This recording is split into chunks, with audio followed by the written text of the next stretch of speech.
for this past school year, teachers and educators had the benefit of pre-established rapport before going virtual. What are key needs schools have in order to do this for the upcoming school year, with the likelihood that teachers will be engaging with students for the first time online?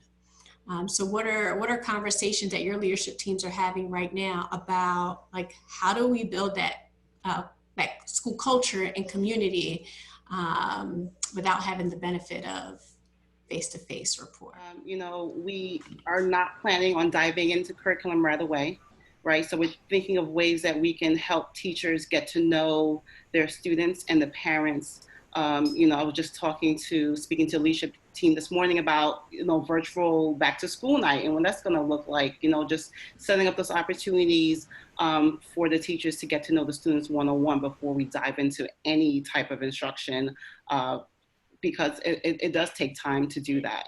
Teachers have suggested looping with their children.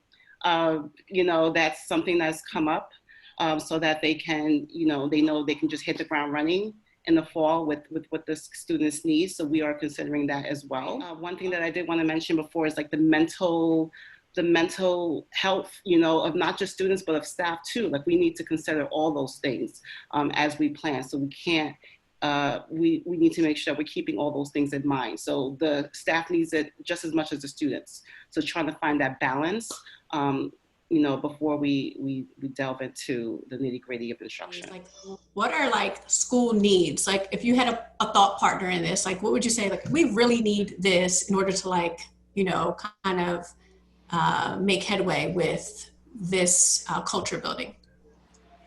I mean, I feel like that's a strong suit of my school anyway, right?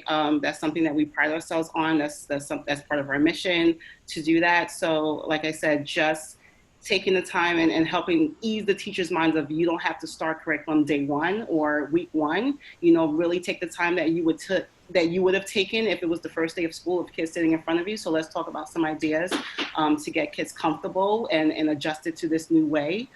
Same thing with parents and for them to get acclimated to it as well. So just thinking about all those things and giving them that time and voice, and being able to come back to administration and say, hey, this didn't work or this worked, can we try something new, and being able to have that conversation. Kind of, my thoughts echo what has already been said as far as, focusing less on content and more on relationship building in the beginning. I mean, we do that anyway as teachers. We don't start teaching on day one, but I think it will take longer than normal to do that. But I also think about, so in the elementary world, you have a homeroom teacher, right? You have that person that's kind of keeping track of you. In the high school world, in the middle school world, depending on the structure of the middle school, that starts to break apart. So something that was really successful for us was our advisory model, where every teacher in the building has 20 kids, 20 to 21 kids, that they are basically cycled through all 4 years with.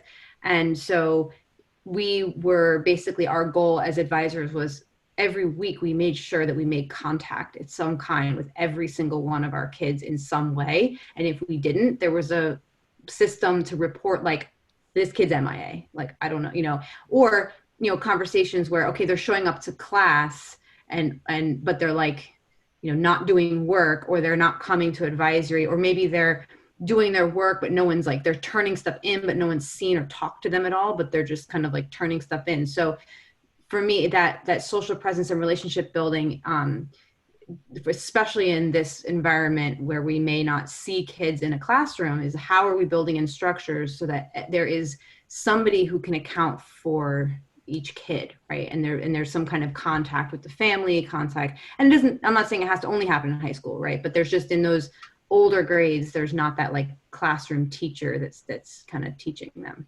I think the biggest need really is time. And again, I'm going to echo what's already been said by the previous speakers. But, one of the things that I'm coming to learn in this whole process as we're preparing for next year, just as much as we're being pressed to come up with our school-based plans from our superiors, it's just as important for us to press back in terms of thinking outside the box about what our needs are going to be.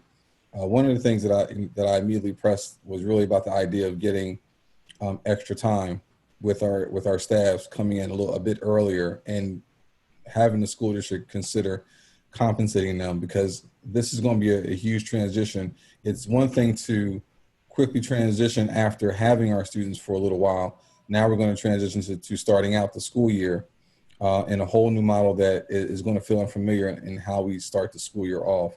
So, I've asked for an extra week with my staff rather than just having just the 1 week, just have 2 weeks to process through, prepare, plan this out. And I've made it very clear to the school district that either that's going to happen, or I can assure you that I'm going to use a lot of September in building that relationship, that idea about getting to know your students, to place culture and connection with students above, accessing content, because that's going to be most important to engage our students first and foremost. So, either they're going to allow us the opportunity to provide those additional supports, or we will continue to stretch into September and making sure that our students are, that care for our students is there initially before we just go right into the idea of, having them access content. For me, I like the idea of maybe doing some sort of virtual boot camp where students can get familiar with using their email again, possibly reaching out to faculty, asking questions before the school year begins. And then from the school point of view, it'd be really nice if there was a flow chart available or a handbook, kind of as a reference source for all stakeholders, so that if there are questions or common suggestions that they need to look at, there would be kind of this go-to source. And I think providing some sort of uniformity across the board at the school would definitely help with factoring out some of the kinks that we experienced from the previous school year, and then kind of grow with this upcoming school year.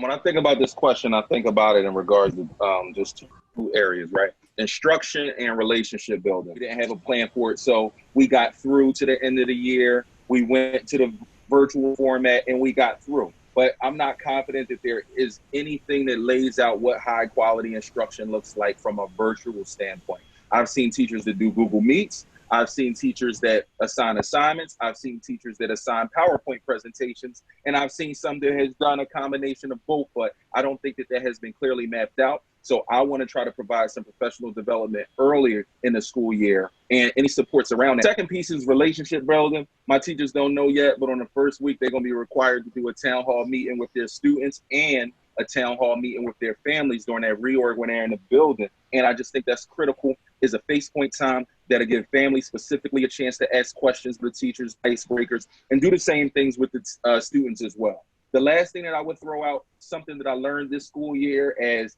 student and family buy-in is real. Is real. I don't care if you have a 40-slide Google present instruction, is cool. If they are not bought in, it does not matter. And what actually started building buy-in, teachers were doing weekly class meetings, teachers were doing virtual flips, and teachers were having like a meeting of the minds of class. That's something that I definitely want to make sure that we implement on a school year basis, just to ensure that they're still showing up to classes. We're going to give you this class meeting and talk about it, and then let's turn around and hit you with some math, and let's hit you with some reading as well. Maslow before Bloom. I'm telling you, if you build a relationship with the students, you are good. Like, I'm so happy, like, beginning the school year, I was able to set that structure. Like, it takes 30 days to build the tone for the school year.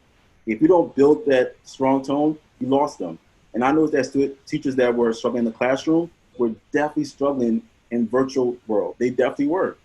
Mm-hmm. And when the school year starts, if it starts online, I'm breaking everything down. I'm breaking everything down for parents and students. And I'm not rushing into instruction. I'm taking my time, because it will be worth it. So thank you, everyone. Remember, we're your partners in education, EduConfident, and CTI Tech Services.